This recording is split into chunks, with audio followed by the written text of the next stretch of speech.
जब तक अपनी चौतरफा तरीके से बेइज्जती ना हो जाए, लगता है इस सरकार को तब तक समझ में नहीं आता है। कुछ ही घंटे में मोदी सरकार के द्वारा लाया गया ऐप अब जो है सरकार के गले का फंदा बन गया, और इस कदर फंदा बन गया दोस्तों कि विपक्ष ने हंगामा करना शुरू कर दिया था।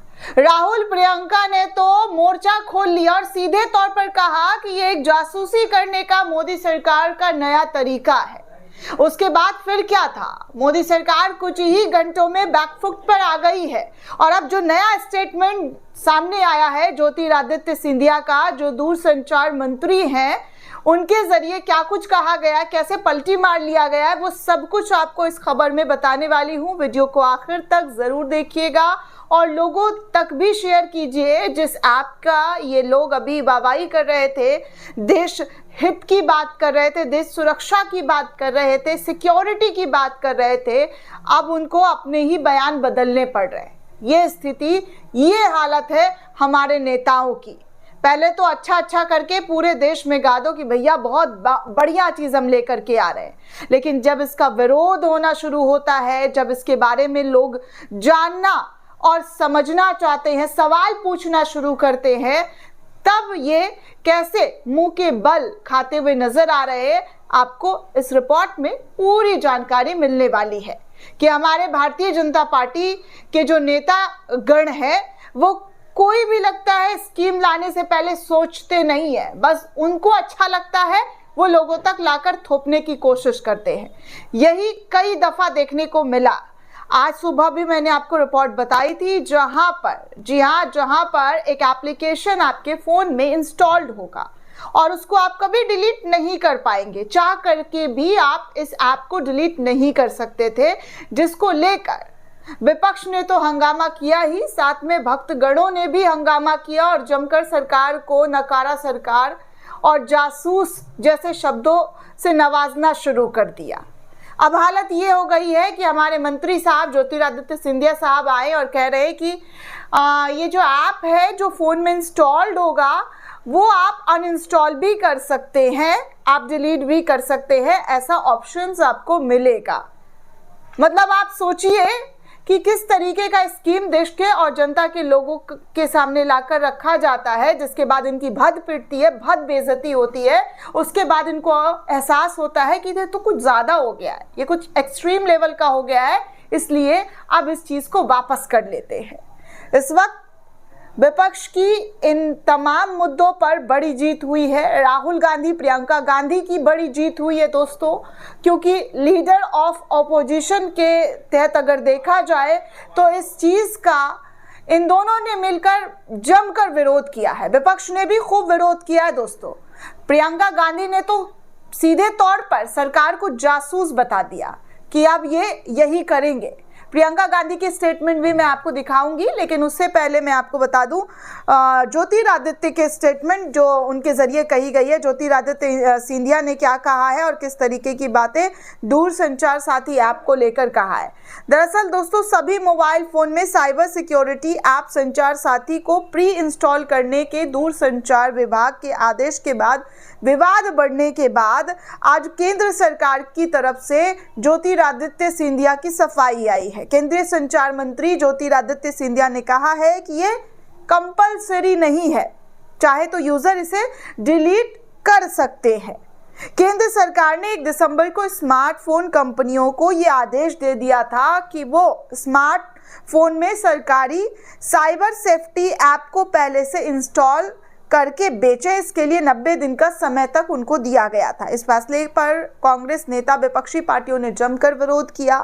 कांग्रेस की नेत्री जो है प्रियंका गांधी ने कहा कि ये कदम लोगों के प्राइवेसी पर सीधे तौर पर हमला है, ये एक जासूसी ऐप है, इसे पेगासस ऐप से जो है तौल दिया गया दोस्तों।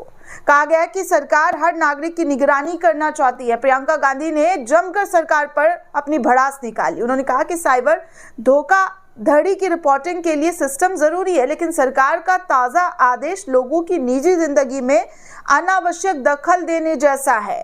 जिसके बाद ज्योतिरादित्य सिंधिया को सामने आना पड़ा और कहा कि अगर यूजर्स अपने मोबाइल में संचार साथी ऐप नहीं चाहते हैं तो उसे हटा सकते हैं। ये वैकल्पिक है, हर किसी को इस ऐप से परिचित कराना हमारा कर्तव्य है। इसे अपने डिवाइस में रखना है या नहीं ये यूजर्स पर निर्भर करता है। मतलब अब जो है ये ज्योतिरादित्य सिंधिया की सफाई आई है। कांग्रेस नेता केसी वेणुगोपाला ने भी सरकार के इस आदेश की जमकर आलोचना की। वहीं कांग्रेस सांसद रेणुका चौधरी ने भी मंगलवार को इस मुद्दे पर सदन में स्थगन नोटिस दिया। सदन में तो हंगामा ही हंगामा चल रहा है दोस्तों। इस वक्त किसी मुद्दे पर चर्चा नहीं हो रही है। जो है मुद्दा SIR का था उस पर भी चर्चा नहीं हो रही है, क्योंकि बार बार सदन की कार्रवाई स्थगित हो रही है हंगामे की वजह से। हंगामे का भेंट इस बार भी लगता है कि सदन चढ़ रहा है, क्योंकि कल भी आपने देखा था जमकर हंगामा हुआ और आज भी आपको बता दूं जमकर हंगामा हुआ है, जिसके बाद स्पीकर को दोनों ही सदनों को स्थगित करना पड़ा है। दोस्तों आपको बता दें कि राहुल गांधी ने भी कहा कि मैं सदन में बहस के दौरान इस पर बात करूंगा, इस पर सरकार को घेरूंगा, अभी कोई भी टिप्पणी नहीं करूंगा। वहीं कांग्रेस के सांसद शशि थरूर का भी बयान आया। उन्होंने कहा कि संचार साथी ऐप एक उपयोगी हो सकता है, लेकिन इसे स्वैच्छिक होना जरूरी चाहिए। जिसे जरूरत हो वो खुद इसे डाउनलोड कर सकता है। किसी भी चीज को लोकतंत्र में जबरन लागू करना चिंता की विषय है, चिंता का बात है। सरकार को मीडिया के जरिए आदेश जारी करने की बजाय जनता को स्पष्ट रूप से बताना चाहिए था कि इस फैसले के पीछे का तर्क क्या है। वहीं कांग्रेस सांसद केसी वेणुगोपाला ने कहा कि आम लोगों की निजी जानकारी तक पहुंचने का सरकार का नया जरिया है। मदद के नाम पर बीजेपी लोगों की निजी जानकारी तक पहुंचना चाहती है। भारत में हमने पेगासस जैसे मामले देख चुके हैं। अब ये ऐप लाकर देश के लोगों की निगरानी करने की कोशिश जो है सरकार के जरिए की जा रही है। वहीं रेणुका चौधरी ने कहा कि प्राइवेसी का अधिकार संविधान के अनुच्छेद 21 के तहत हर नागरिक को मौलिक अधिकार मिलता है। संचार साथी ऐप लोगों की आजादी प्राइवेसी पर सीधे तौर पर हमला है। वहीं CPIM के सांसद जॉन ब्रिटॉस का भी बयान आया। उन्होंने कहा कि मोबाइल में इस ऐप को डालना लोगों की प्राइवेसी का सीधे तौर पर उल्लंघन है और सुप्रीम कोर्ट के 2017 के पुट्टास्वामी फैसले के खिलाफ भी है।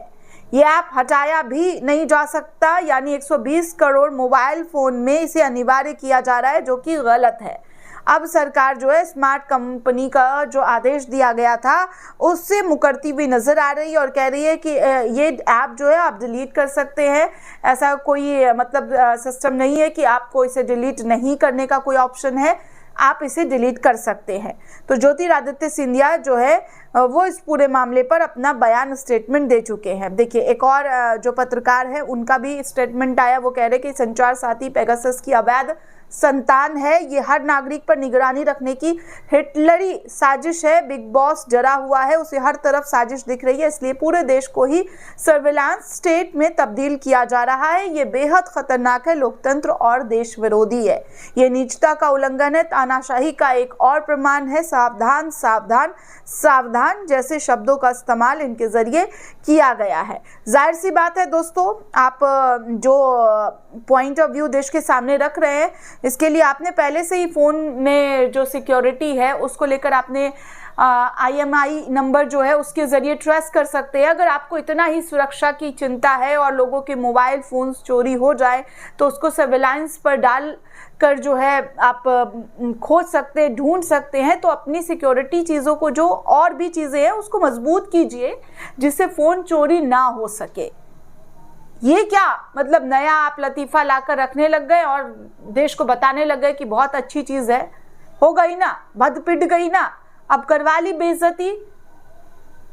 फिर उसके बाद आपको अपनी कही गई अपनी चीज़ों को वापस लेना पड़ रहा है।